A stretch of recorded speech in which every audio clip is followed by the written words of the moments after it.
स्वागत करुछि आपण मानकु आम चैनल कथामृतको। बंधु माने आसंतु शुणिबा आम जगन्नाथंकर आउ गोटे सुंदर लीला। ओम नमो भगवते वासुदेवाय। दारुब्रह्म जगन्नाथंक महिमा त्रिजगत विख्यात। दारुब्रह्मंक परि महाप्रसादर महात्म्य मध्य सर्वविदित। महाप्रसाद सदा पवित्र और पुण्यदाता। महाप्रसाद बलरे मुख कथा कहीपे, दुरारोग्य आरोग्य होईपारे, असंभव को संभव करिपारे। ताहा अन्न नुहे, से अन्न ब्रह्म।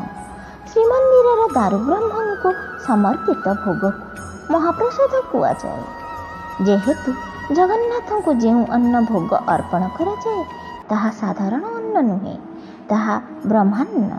अतएव श्रीमंदिर प्रसाद तीन ब्रह्मंकर मिलन घटे। लक्ष्मी पाकशाला स्वतंत्र भावे रंधा जाइथिबा अन्न ब्रह्म दारुब्रह्म को भोग लगिला परे ब्रह्मरूपिणी विमला को अर्पण कर जिबा परे महाप्रसाद हुए। श्रीमंदिर रे साधारण अन्न को षडंग संस्कार द्वारा ब्रह्मत्व आरोपित करा जाइछि। सेही षडंग संस्कार हेला वैष्णवाग्नि रे रंधन, श्रीयंत्र अंकित स्वर्ण पात्र रे परिवेशित, द्वाविंशाक्षरी पाताल नृसिंह मंत्र रे प्रेक्षण, दारुब्रह्म को अर्पण। शेषरे भक्त उचिष्ट भैरवी रूपिणी विमला को समर्पित होइथाए। तापरे सनक, शुक, प्रहलाद, नारद, हनुमान, चैतन्य, देवल और इंद्रद्युम्नादि अष्ट वैष्णवों को प्रदान करा जाए। वैष्णवाग्नि एक तांत्रिक पद्धति अनुसार अनुष्ठित हुए। नवचक्र विशिष्ट यंत्र उपरे अग्नि संयोग करा जाए। षट्कोणात्मक अग्नियंत्र स्थापित हुए। रत्नवेदी तले एक भैरवी चक्र अच्छी। सेही भैरवी चक्र उपरे भोग करा जाए। तेणु साधारण अन्न ब्रह्मान्न परिणत हुए। ब्रह्म जाति धर्म संप्रदाय भितर भिन्नता रखे नहीं। ब्रह्म ही सत्य। अतएव ब्रह्मरे भिन्नता आसिब केउठी। एही महाप्रसाद को कैवल्य और निर्मल मध्य कुहा जाए। जेहेतु महाप्रसाद केवल एकमात्र परम पदार्थ, तेणु से कैवल्य। यह मध्य निर्मल भाव वा पवित्रता पावनकारिता जो निर्माल्य। बंधु माने संपूर्ण विषय वस्तु आरंभ करने पूर्व आपण मानक अनुरोध, चैनल को सब्सक्राइब करनियंतु, वीडियोटी को शेष पर्यंत शुणंतु। भल लगिले गोटे लाइक करंतु, शेयर करी समस्त पाखरे पहुंचंतु, आउ कमेंट करी मतामत निश्चय दियंतु। देवदुर्लभ पवित्र महाप्रसाद लक्ष्मी पाकशाला सुआर माने रंधन करिथांती। सेही सुआर माने दारुब्रह्म जगन्नाथंक प्रिय सेवक। सेमाने निजकु लक्ष्मी प्रतिनिधि बा अंश बोली भावी थांती। तेणु ठाकुरंक प्रीतिवर्धन निमंते निष्ठापर भावरे सेवारे नियोजित थांती। कष्ट और परिश्रम को भ्रूक्षेप्य न करी लक्ष्मी पाकशाला सेवारत रही थांती। लक्ष्मी पाकशाला अनेक अग्निकुंड, तार निआधासरे रोषेई घर उत्तप्त होई उठी थाए। एपरिकी शीत दिन देहरु गम गम झाड़ बही पड़े। उत्तप्त रोषेईशाला दिन तमाम रहिबा केते जे कष्ट अनुभव ही जानिपारे। उत्तराधिकारी सूत्र सुबुद्धि नामक सुआर महाप्रसाद रोषेई करिबा सुजोग पाउथिला। सेतेबेलकु तार किशोर बयस। निजर पिता रोषेई काम को अक्षम थिबा जोगु से किशोर बयस सेवायत भावे नियुक्ति पाइथिला। सुआर माने साधारणतः भक्ति मार्गी। सुबुद्धि मध्य दारुब्रह्मंक भक्त। से तार चित्त और हृदय को दारुब्रह्म जगन्नाथंक ठारे उत्सर्ग करि देइथिला। जगत भर्ता जगन्नाथ भोजन करिवे। से संतुष्ट हेले जगत संतुष्ट। से भोजन कले जगतर पेट पूरी जीव। श्रीकृष्ण को द्रौपदी श्रद्धार साग कणिकार संतुष्ट कला परी दारुब्रह्म जगन्नाथ को संतुष्ट करने को सुआर माने चेष्टा करिथांती। सेमानंक विश्वास दारुब्रह्म भोजन रे प्रीत हेले सारा सृष्टि भूभक्षित रहिबो नाही। अतएव जगन्नाथ को संतुष्ट करने सुआर माने ଅହରହ ଉଦ୍ୟମଶୀଳ। ପ୍ରଭୁ ଧାର୍ମିକା ସୁସ୍ୱାଦୁ ଖାଦ୍ୟରେ ସନ୍ତୁଷ୍ଟ ନୁହନ୍ତି, ସେ ସନ୍ତୁଷ୍ଟ ଶ୍ରଦ୍ଧା ପ୍ରେମ ଭକ୍ତିରେ। ତେଣୁ ସୁଆରମାନେ ଆତ୍ମସମର୍ପଣ କରି ଭକ୍ତିଭରା ଚିତ୍ତ ଓ ଶ୍ରଦ୍ଧାରେ ରୋଷେଇ କରିଥାନ୍ତି। ସୁବୁଧି ମଧ୍ୟ ତାହା ହିଁ କରନ୍ତି। ସୁବୁଧି ସୁଆର ଅନ୍ତର ଦେଇ ଦାରୁବ୍ରହ୍ମଙ୍କୁ ଭଲ ପାଏ। ନିଜେ ଶୌଚ ରହି ଚିତ୍ତ ବିବେକ ହୃଦୟ ଶ୍ରୀଚରଣରେ ସମର୍ପଣ କରି ରୋଷେଇ କରୁଥିଲେ। ନଥିଲା ତାଙ୍କରି ପାଖରେ ତିଳେ ବି ଆବିଳତା। ନିଜ ପିତାମାତା ସୁବୁଧିକୁ ଛାଡ଼ି ଆରପାରିକୁ ଚାଲିଗଲେଣି। ଏବେ ସୁବୁଧି ଏକଲା। ତଥାପି ଏକଲା ବୋଲି ସେ ଭାବେ ନାହିଁ। ଜଗତର ନାଥ ଜଗନ୍ନାଥ ଯାହାର ନିଜର, ଜଗତ ଅବା କିପରି ତା'ର ପର ହେବ? ରୋଷେଇ କରିବାରେ ଯାହା ସେ ଅବଢ଼ା ପାଏ ତା ପାଇଁ ଯଥେଷ୍ଟ। ନିଜ ପାଇଁ କିଛି ରଖି ବଳକାତକ ଆନନ୍ଦ ବଜାରରେ ଦେଇଦିଏ। ଶ୍ରୀମନ୍ଦିର ଛାଡ଼ି ସୁବୁଧି କେଉଁଆଡ଼େ ଯାଏ ନାହିଁ। ରୋଷେଇ ସେବା ପରେ ଜଗନ୍ନାଥଙ୍କ ନିକଟକୁ ଧାଇଁଯାଏ। ଜଗନ୍ନାଥଙ୍କ ଶ୍ରୀମୁଖକୁ ଚାହିଁ କ'ଣ ଗୁଣୁଗୁଣୁ ହୋଇ କହେ। ବିଭିନ୍ନ ମତାବଲମ୍ବୀଙ୍କ ବିଧି ଅନୁଯାୟୀ ପରମ ବ୍ରହ୍ମ ଜଗନ୍ନାଥଙ୍କ ପୂଜା ଅର୍ଚ୍ଚନା ହୁଏ। ତେଣୁ ଦିନର 24 ଘଣ୍ଟାରେ 24ଟି ବେଶ ହୋଇ ପୂଜା ଆରାଧନା ହୁଏ। ନାନାବିଧି ବସ୍ତ୍ର ପୁଷ୍ପ ଓ ଅଳଙ୍କାରରେ ଭୂଷିତ କରି ଉପାସନା କରାଯାଏ। ତାହା ବେଶ ଉପଭୋଗ୍ୟ। ବସ୍ତ୍ର ପରିଧାନ, ପୁଷ୍ପରେ ଭୂଷଣ, ଅଳଙ୍କାରରେ ବିମଣ୍ଡନ ବେଶକୁ ଶୃଙ୍ଗାର କୁହାଯାଏ। 3 ଶୃଙ୍ଗାର ଭିତରେ ବସ୍ତ୍ର ଶୃଙ୍ଗାର ଏକ। ବାର ଅନୁଯାୟୀ ଭିନ୍ନ ଭିନ୍ନ ବସ୍ତ୍ର ପରିଧାନ କରିଥାନ୍ତି। ରବିବାର ଦିନ ଲାଲ ବସ୍ତ୍ର, ସୋମବାର ଦିନ କଳା ଛିଟା ମିଶା ଧଳା ବସ୍ତ୍ର, ମଙ୍ଗଳବାର ଦିନ ବାରପଟିଆ ପଞ୍ଚରଙ୍ଗ ବସ୍ତ୍ର, ବୁଧବାର ଦିନ ନୀଳ ବସ୍ତ୍ର, ଗୁରୁବାରରେ ବସନ୍ତ ପୀତ ବସ୍ତ୍ର, ଶୁକ୍ରବାରରେ ଶୁକ୍ଳ ବସ୍ତ୍ର ଓ ଶନିବାର ଦିନ କୃଷ୍ଣବେଶ ପରିଧାନ କରିଥାନ୍ତି। ପ୍ରତିଦିନ ସ୍ନାନାଦି କର୍ମ ପରେ ପୂଜା ସମୟରେ ପାରମ୍ପରିକ ରୀତିନୀତି ଅନୁଯାୟୀ ମଣି ମାଣିକ୍ୟ ତଥା ସୁବର୍ଣ୍ଣ ଅଳଙ୍କାର ଦ୍ୱାରା ଭୂଷଣ ଶୃଙ୍ଗାର କୁହାଯାଏ। ପୁଷ୍ପଚନ୍ଦନ ତୁଳସୀ ଦୟଣା ଓ ଚିତା ସାହାଯ୍ୟରେ ମହାପ୍ରଭୁଙ୍କର ପୁଷ୍ପ ଶୃଙ୍ଗାର ହୁଏ। ଠାକୁରଙ୍କ ଶେଷ ଶୃଙ୍ଗାର ପୁଷ୍ପ ଶୃଙ୍ଗାର। ଏହାକୁ ବଡ଼ସିଂହାର ବେଶ କୁହାଯାଏ। ତାପରେ ବଡ଼ସିଂହାର ଭୋଗ ହୁଏ। ଭୋଗ ପରେ ଠାକୁର ପହୁଡ଼ ଯାଆନ୍ତି। ସେତିକିବେଳେ ଗୀତ ଗୋବିନ୍ଦ ଗାନ କରାଯାଏ। ତାପରେ ବଡ଼ଛତା ମଠ ସଂକୀର୍ତ୍ତନ ଦଳ ଶ୍ରୀମନ୍ଦିରରେ କୀର୍ତ୍ତନ କରିଥାନ୍ତି। ପ୍ରତ୍ୟହ ସେହି ସଂକୀର୍ତ୍ତନରେ ସୁବୁଧି ଭାଗ ନିଏ। କୀର୍ତ୍ତନ ଦଳ ଫେରିଗଲା ପରେ ମିଳିଥିବା ମହାପ୍ରସାଦ ସୁବୁଧି ସାରେ। ମହାପ୍ରସାଦ ସାରି ଯେଉଁଠି ପାରେ ସେଇଠି ଶୋଇପଡ଼େ। ଥରକର କଥା, ସୁବୁଧି ଆନନ୍ଦ ବଜାରରେ ଗୋଟିଏ କଣରେ ଢୋଳେଇ ଢୋଳେଇ ଶୋଇପଡ଼ିଲା। ଏହା ଭିତରେ ଠାକୁରଙ୍କ ପହୁଡ଼ ହୋଇଗଲାଣି। ତଳୁଛୁ ମହାପାତ୍ର ଜୟ ବିଜୟ ଦ୍ୱାର ବନ୍ଦ କରି ଚାଲିଗଲେଣି। ଶ୍ରୀମନ୍ଦିର ଶୂନଶାନ୍। ହଠାତ୍ ସୁବୁଧିର ନିଦ ଭାଙ୍ଗିଗଲା। ଠିକ୍ ସେତିକିବେଳେ ଜଣେ ତେଜସ୍ୱୀ ବ୍ରାହ୍ମଣ ତାରି ପାଖକୁ ଆସିଲେ। ସୁବୁଧି ଆଗନ୍ତୁକ ବ୍ରାହ୍ମଣ ପରି ଲୋକଙ୍କୁ ସେ ଦେଖି ନଥିଲା। ବ୍ରାହ୍ମଣଙ୍କୁ ଦେଖୁ ଦେଖୁ ତାଙ୍କ ପ୍ରତି ଭକ୍ତିଭାବ ଉଦ୍ରେକ ହୋଇଗଲା। ତେଣୁ ପ୍ରଣାମ କରି ପାଖକୁ ଡାକି କହିଲା, ମହାପ୍ରଭୁ ଆସନ୍ତୁ, ମହାପ୍ରସାଦ ସାରିବା। ମୋ ପାଖରେ ଯେତେକ ମହାପ୍ରସାଦ ଅଛି ଆମ ଦୁହିଁଙ୍କୁ ଯଥେଷ୍ଟ ହେବ। ସୁବୁଧିର ଭକ୍ତିଭାବ ଦେଖି ବ୍ରାହ୍ମଣ କହିଲେ, ତୁମେ ପ୍ରସାଦ ସାର, ମୋତେ କେବଳ କୈବଲ୍ୟ ଦିଅ, ମୁଁ ଘରକୁ ଗଲେ ସାରିବି। ସୁବୁଧି କହିଲା, ମହାପ୍ରଭୁ ମୋତେ ଯଥେଷ୍ଟ ମହାପ୍ରସାଦ ମିଳେ, ତାହା ଆନନ୍ଦ ବଜାରରେ ଦେଇଦିଏ। ଯଦି ଆପଣ ସବୁଦିନେ ଭେଟନ୍ତେ ତେବେ ଦୁହେଁ ମିଶି ଖାଆନ୍ତେ। ମୁଁ ପ୍ରାୟ ବଡ଼ଛତା ମଠ ପିଣ୍ଡାରେ ଶୁଏ। ସକାଳୁ ଉଠି ଦେଖେ ତ ବ୍ରାହ୍ମଣ କେଉଁଆଡ଼େ ଚାଲିଗଲେଣି। ତା ପରଦିନ ବଡ଼ଛତା ମଠ ପିଣ୍ଡାରେ ସୁବୁଧି ବ୍ରାହ୍ମଣଙ୍କ ଅପେକ୍ଷା କଲେ। ଯିଏ ସେହି ବାଟେ ଯାଏ ତାକୁ ନିରେଖି ଦେଖେ। କେହି କିନ୍ତୁ ପୂର୍ବ ବ୍ରାହ୍ମଣଙ୍କ ପରି ତେଜସ୍ୱୀ ନଥିଲେ। ତେଣୁ ସେ ନିରାଶ ହୋଇ ଶୋଇପଡ଼େ। ପ୍ରତୀକ୍ଷା ତାର ପ୍ରତୀକ୍ଷାରେ ରହିଲା ସିନା, ଆଉ ବ୍ରାହ୍ମଣଙ୍କୁ ଭେଟିପାରିଲା ନାହିଁ। ମନ ଯଦି ଅଛି, ଉପାୟ ମଧ୍ୟ ଅଛି। ତେଣୁ ସେ ବିଭିନ୍ନ ଯୋଜନା କଲେ ନିଜ ଅଭିଳାଷ ପୂର୍ଣ୍ଣ କରିବା ପାଇଁ। ଶେଷରେ ସେ ସିଦ୍ଧାନ୍ତ ନେଲେ ଯେ ମନ୍ଦିରରେ କେଉଁ ନିଭୃତ ସ୍ଥାନରେ ଛପି ରହି ବ୍ରାହ୍ମଣଙ୍କ ଅନ୍ୱେଷଣ ରହିବ।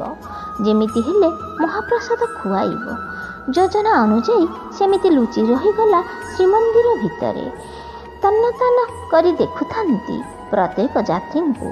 କ୍ରମଶଃ ରାତ୍ର ବଢ଼ି ବଢ଼ି ଗଲାଣି। ଠାକୁର ନୀତି ସରି ସରି ଆସିଲାଣି। ଶେଷ ହୋଇଗଲାଣି ବଡ଼ସିଂହାର ଭୋଗ। ବଡ଼ଛତା ମଠର ସଂକୀର୍ତ୍ତନ ଦଳ ଆସି ଫେରିଗଲେଣି। ତଳୁଛ ମହାପାତ୍ର ସିଂହଦ୍ୱାରରେ ଯଉମୁଦ ଦେଇ ଚାଲିଗଲେଣି। ଏବେ ମନ୍ଦିର ଶୂନଶାନ। ପରିସ୍ଥିତି ଦେଖି ଧୀରେ ଧୀରେ ଲୁଚି ରହିଥିବା ସ୍ଥାନରୁ ବାହାରି ଆସିଲେ ସୁବୁଦ୍ଧି। ଚାରିଆଡ଼େ ଲକ୍ଷ୍ୟ କରି ଆସି ବସିଗଲେ ଆନନ୍ଦ ବଜାରରେ। ମନରେ ଭୋକ ଥିଲେ ପେଟରେ ଭୋକ ଜଣାପଡ଼େ ନାହିଁ। ତେଣୁ ସେ ଖାଇବା ପିଇବା ଛାଡ଼ି ସେହି ବ୍ରାହ୍ମଣଙ୍କ ଆଗମନକୁ ପ୍ରତୀକ୍ଷା କଲେ। ନିଃସ୍ୱାର୍ଥପର କର୍ମରେ ଏକ ଭିନ୍ନ ଆନନ୍ଦ ଥାଏ। ଶାରୀରିକ କଷ୍ଟ ମଧ୍ୟ ମନକୁ ଆନନ୍ଦ ଓ ଶକ୍ତି ଦିଏ। ତାର ଉଦ୍ୟମ ଦେଖି ଜଗନ୍ନାଥ ପ୍ରସନ୍ନ ହୁଅନ୍ତି ଏବଂ ସହାୟ ହୁଅନ୍ତି।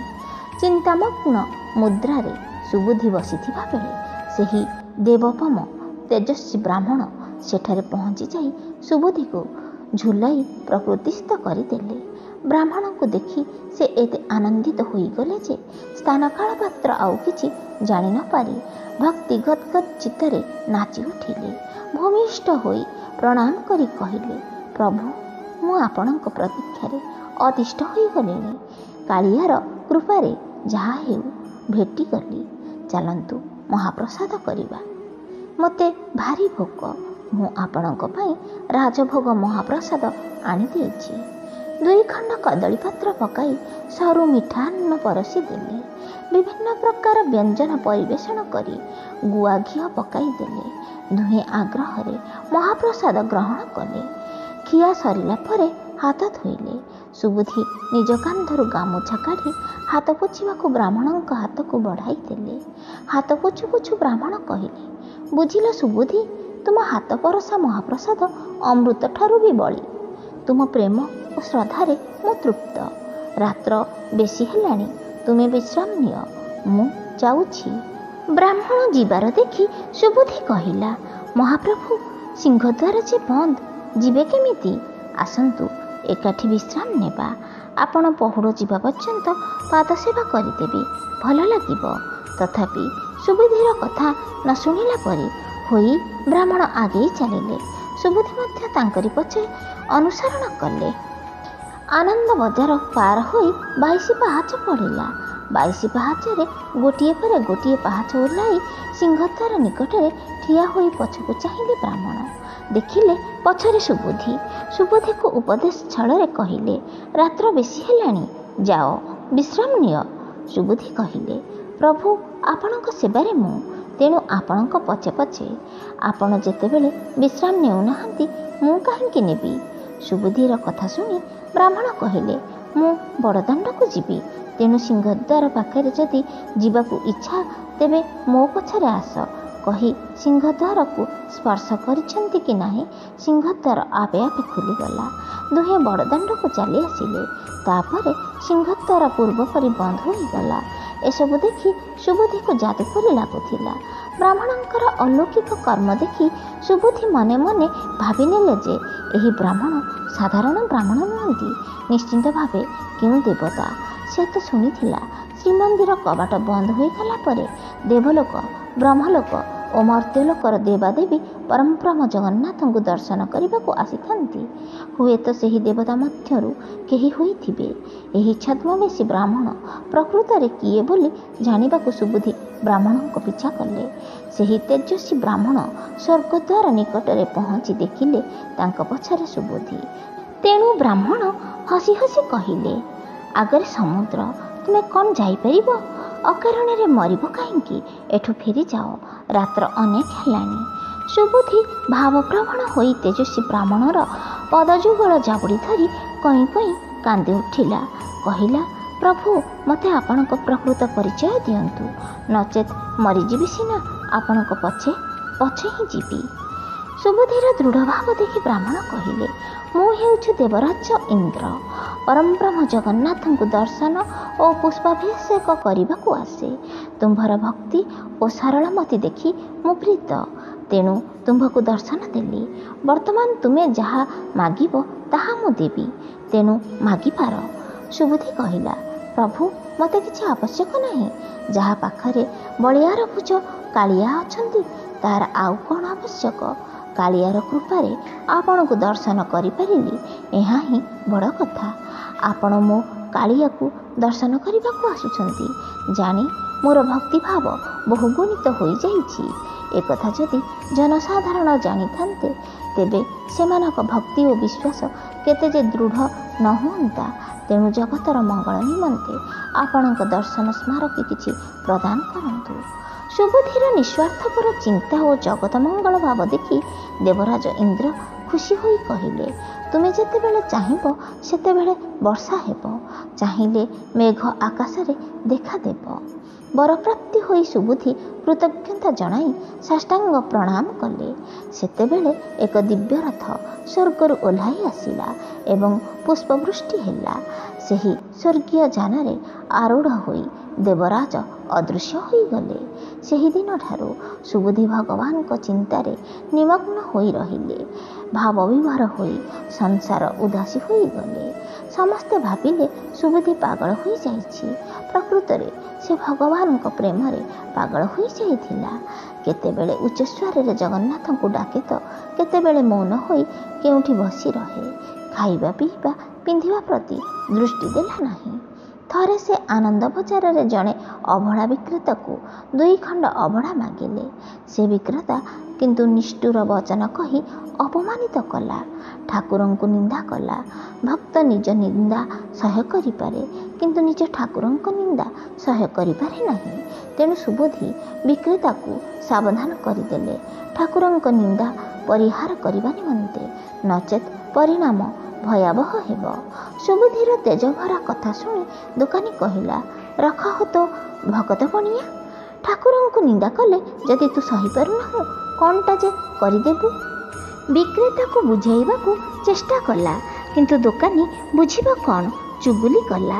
ତହୁଁ ସୁବୁଧି ସାଙ୍ଗେ ସାଙ୍ଗେ ମେଘମାଳାକୁ ହକାରି ତାରି ଦୋକାନୀ ଉପରେ ବର୍ଷା କରିବାକୁ ଅନୁରୋଧ କଲା। ସତକୁ ସତ ତାଙ୍କରି କଥାରେ ଦୋକାନ ଉପରେ ହିଁ ବର୍ଷା ହେଲା। ବର୍ଷା ପାଣିରେ ତାର ଦୋକାନରେ ଥିବା ଜିନିଷ ନଷ୍ଟ ହୋଇ ଭାସିବାକୁ ଲାଗିଲା। ଦୋକାନର ଅବସ୍ଥା ଦେଖି ଦୋକାନୀ ଘାବରା ହୋଇଗଲା। କାମୁଡ଼ି ହୋଇ ନିଜ ସମ୍ପତ୍ତିକୁ ରକ୍ଷା କରିବାକୁ ଆବୋରି ବସିଲା କିନ୍ତୁ ପାରିଲା ନାହିଁ। ତେଣୁ ବିକଳରେ ସୁବୁଧିର ଗୋଡ଼ ତଳେ ପଡ଼ିଯାଇ କ୍ଷମା ଭିକ୍ଷା କଲା। ଭକ୍ତ ତ ସଦା ଦୟାଳୁ, ତେଣୁ ତାହାର ଅନୁରୋଧ ରକ୍ଷା କରି ବର୍ଷା ବନ୍ଦ ହେବାକୁ ମେଘମାଳାକୁ ଅନୁରୋଧ କଲେ। ବର୍ଷା ମଧ୍ୟ ବନ୍ଦ ହୋଇଗଲା। ସୁବୁଧିର ଏ ଅଦ୍ଭୁତ ଶକ୍ତି ଦେଖି ସମସ୍ତେ ଚକିତ। ଏକଥା ମଧ୍ୟ ଚତୁର୍ଦିଗ ରାଷ୍ଟ୍ର ହୋଇଗଲା। କାନକୁ କାନ ହୋଇ ତତ୍କାଳୀନ ମହାରାଜା ଗଜପତି ରାମଚନ୍ଦ୍ର ଦେବ ମଧ୍ୟ ଶୁଣିଲେ। ରାଜା ସୁବୁଧିକୁ ଦେଖିବାକୁ ଚାହିଁଲେ, ତେଣୁ ହକାରି ପଠାଇଲେ। ରାଜାଙ୍କ ଡାକରାରେ ସୁବୁଧି ରାଜଦରବାରରେ ହାଜର ହେଲେ। ସୁବୁଧିକୁ ରାଜା ଉଚିତ ସମ୍ମାନ ପ୍ରଦର୍ଶନ କରି ଜିଜ୍ଞାସା କଲେ, ଆପଣ ଇଚ୍ଛା କଲେ ବର୍ଷା କରିଦେଉଛନ୍ତି, ଅତଏବ ମୋର ଅନୁରୋଧ ରକ୍ଷା କରି ଏଇ ନଅର ଭିତରେ ବର୍ଷା କରାଇ ଆମ ସଂଶୟ ଦୂର କରନ୍ତୁ। ରାଜାଙ୍କ ଆଦେଶ ଶୁଣି ସୁବୁଧି ପ୍ରୀତ ହେଲେ। ଏହି ପରୀକ୍ଷାରେ ଠାକୁରଙ୍କ ମହାତ୍ମ୍ୟ ବଢ଼ିବ। ତେଣୁ ସେ ମେଘମାଳାଙ୍କୁ ଅନୁରୋଧ କଲେ ଯେ କେବଳ ନଅର ଭିତରେ ବର୍ଷା କରାଇବାକୁ। ସୁବୁଧିର କଥାରେ ମେଘ ବର୍ଷା କଲା। ଏପରି ଅଦ୍ଭୁତ ଦୃଶ୍ୟ ଦେଖି ସମସ୍ତେ ସାଧୁ ସାଧୁ ବୋଲି କହିଲେ। ରାଜା ସୁବୁଧିକୁ କୋଳାଗ୍ରତ କରି କହିଲେ, ମହାଭାଗ, ଆପଣ ଦେଶର ଗୌରବ, ଏ ଶକ୍ତି ପାଇଲେ କିପରି? ରାଜାଙ୍କ ସନ୍ଦେହମୋଚନ ନିମନ୍ତେ ଯାହା ସବୁ ଘଟିଥିଲା ସେ କିପରି ଇନ୍ଦ୍ରଦେବତାଙ୍କ ଠାରୁ ବରପ୍ରାପ୍ତ ତାହା ପ୍ରାଞ୍ଜଳ ଭାବେ ବର୍ଣ୍ଣନା କଲା। ସୁବୁଧିର ଭକ୍ତି ଓ ଇନ୍ଦ୍ରଦେବଙ୍କ ଠାକୁର ଦର୍ଶନ କଥା ଚିନ୍ତନ କରି ରାଜା ନିଜକୁ ଧନ୍ୟ ମନେ କଲେ ଏବଂ କହିଲେ, ଆପଣ ଆଜି ଗୂଢ଼ ତଥ୍ୟ ଜଣାଇ ଜଗତବାସୀଙ୍କ ଅଶେଷ କଲ୍ୟାଣ କରିଛନ୍ତି। ପ୍ରକୃତରେ ମର୍ତ୍ତ୍ୟ ବୈକୁଣ୍ଠ ଶ୍ରୀକ୍ଷେତ୍ରକୁ ଦେବଲୋକ ବ୍ରହ୍ମଲୋକ ଦର୍ଶନ କରିବାକୁ ଆସୁଛନ୍ତି ଆପଣ ହିଁ ସଠିକ୍ ପ୍ରମାଣ। ଆଜିଠାରୁ ଆପଣଙ୍କ ନାମ ମେଘମାଳିଆ ସୁବୁଧି। ଆପଣଙ୍କ ସହିତ ସ୍ୱର୍ଗର ଦେବରାଜ ଇନ୍ଦ୍ରଙ୍କ ସାକ୍ଷାତ ଓ ଦେବରାଜଙ୍କ ଦାରୁବ୍ରହ୍ମ ଜଗନ୍ନାଥଙ୍କ ଦର୍ଶନ କରିବା କଥା ଯୁଗେ ଯୁଗେ ସ୍ମରଣ ରଖିବା ନିମନ୍ତେ ଶ୍ରୀମନ୍ଦିରର ପ୍ରଥମ ଧୂପରେ ଜଗନ୍ନାଥଙ୍କ ପାଖରେ ମେଘମାଳିଆ ପିଠା ନାମରେ ଗୋଟିଏ ଭୋଗ ହେବ।